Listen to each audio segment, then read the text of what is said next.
Morning, everybody. Tobin and Leroy here with you on FM 104.3 WQM. Hello, Leroy. What's up? How are you, man? Beautiful weekend. Everybody wins.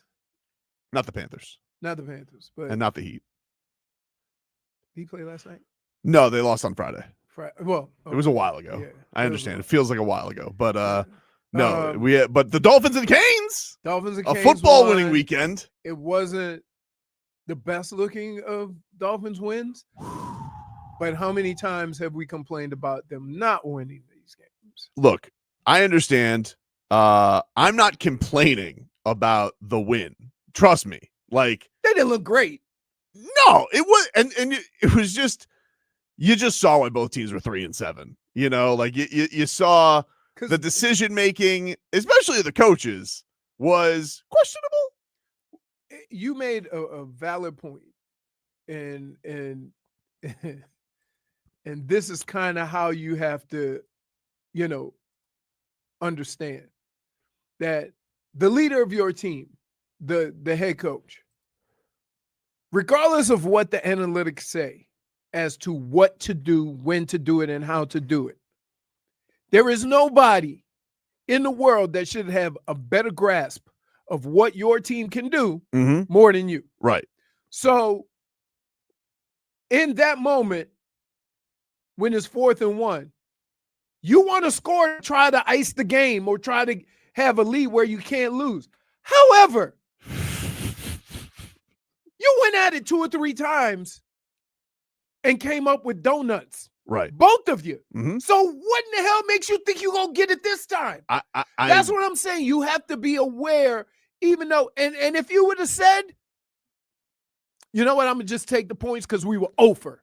Everybody would have respected that. Especially the idea But here's the other thing. If they would have got it, then we would have, because they got stones moving. And a lot of coaches want stones instead of victory. This is the thing that I was confused about. So, like, the game was 13-13. Dan and I were talking about this before the game, right? Like, Dan, it was a weird game because the ball was moving a lot, but then they got to the red zone, and the red zone was the dead zone. Like, nothing was happening in the red zone at all. It makes it a little bit, one of the things that it does that a lot of people don't sometimes understand is constricts everything. Mm-hmm. So if you have speed, they don't have to worry about getting beat deep. Mm-hmm. So all they have to worry about is what you do well, the crossing routes, the whatever. That's why you cross everybody and have that tight end, find an open area in the middle of the field. When you have that, it works out. Yeah. So you can get away with it. You also have to, I don't know if every time I see them get in the red zone and they made an attempt to be physical and run, the first down and the second down worked. So it always got down to 3rd and 2, 3rd and 3. That's the play you screw up on. He got like right onto the doorstep, H-N, and then he got held back. And I was like, you know what? Okay, now it's like let's set up for this field goal. Like that was they got to the 2-minute warning. I'm like, Commanders are not gonna go and like, okay, if they go in time, they're not gonna go to the end zone and beat you. At the worst, it's gonna go to overtime. I just didn't want them to come away empty because you're going to be sitting in this situation where the Commanders were going to have enough time to come back. But the thing that was weird is the drive before, when the Commanders had it, they went for it too. And I also didn't understand that. I'm like, why is a game that no points are happening? Why are we just giving up points? I didn't understand Dan Quinn doing it, and I didn't understand Mike McDaniel doing it. It was weird. Now, they did have a stat during the game, which I was unaware of, that the Dolphins in goal-to-goal they situation, scored every time. They were perfect. I didn't know that until they weren't. So keep in mind, this is also what you're thinking about, that we've had a lot of success doing this. Yes, and that was a great play when they got stopped. Was it Bobby Wagner, Dan, the linebacker? It was a great play by Bobby Wagner. Tua was trying to do that like little play that he does to Tyreek all the time to Waddle, and Wagner just gets it. It was a great play. Great play. Right. It just, when you had a game, okay, the drive starts and you basically go 3 and out, right? Tua gets sacked and they punt. And this guy apparently was his first punt return, and he didn't read the toes. I don't know what that guy's like. That's got to be. That was his first. It was his first time ever doing it. Let me explain something to you. There is only one job on the football field that has you the most defenseless: punt returner. You know why? Because you got two eyes that can only look one way, but you try to make them look two different directions. You try to have them look at the ball and the rush. Does anybody volunteer to return punts? I'm sorry. Does anybody return? Yeah, I don't know. They said, I think that he hadn't done since college. Right. What year was it for him? I don't know. But they practice. If he was back there, they do it every day. Their normal guy was out. They do it every day if he's back there. So it's not like we're picking a rando guy to do it. Well, he didn't even come close. And then Ethan Bonner gets the look shaky from me. Ethan Bonner gets so they get the ball back. Like, you get this gift. And I'm just like, just take the points, dude. Just take the ball. And he's just like, McDaniel's just like, nah, dude.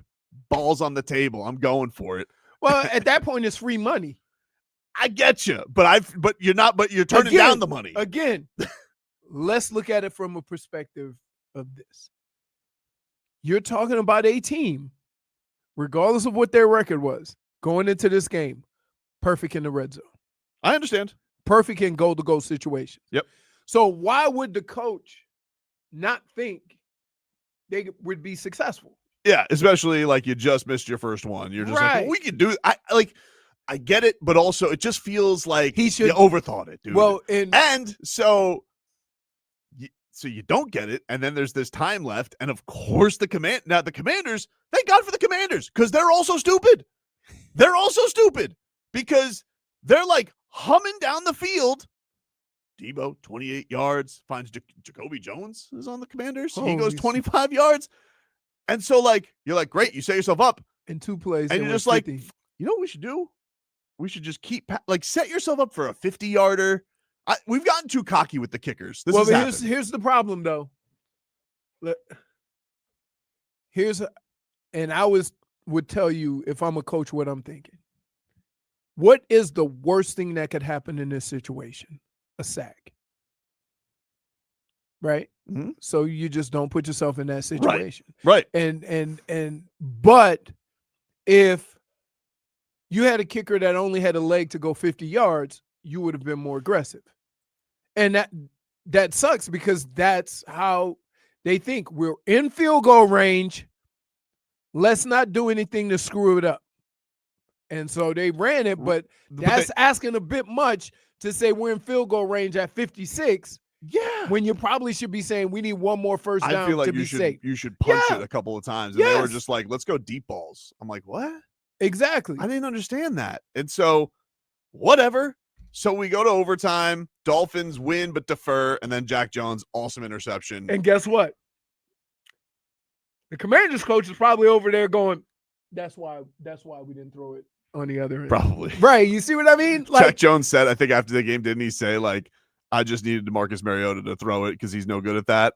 And I'm just like, he was having himself a day yesterday on social media, Jack Jones. But he was peacocking. But that's kind of like, you know your players, you know your team tendencies, you have a sheet that gives you the analytics of it, right? But sometimes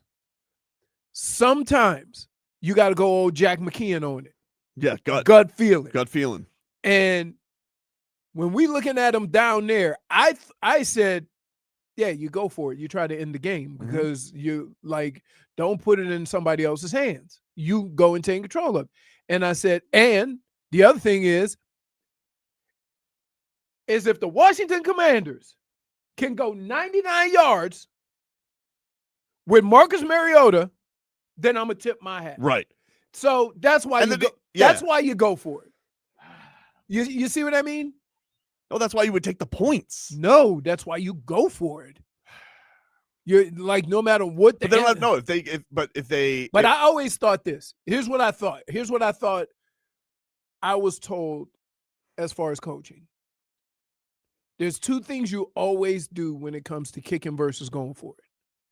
first points to take the lead, end of half, end of game. That was my point. And take the lead. But that whole theory is out the window lately because everybody's. I don't know. But that's so me. Well, you know what I think it is? I think it's because, and this goes to the decision that they were making with the kicker. I feel like it's become very chic now in the NFL because these kickers are bombing it. Right. And you have the dynamic kickoff. Right. It's becoming very easy to get into field goal range. So it almost feels like the three's automatic. I kind of understand, but not that game. It hadn't been that way. He had already missed a kick. I was just like, I don't know. The feel of the game, I didn't like the decision. So whatever. That's where I'm getting at, is that the whole point of all of this is you have to have a better feel for the game than anybody else. Mm-hmm.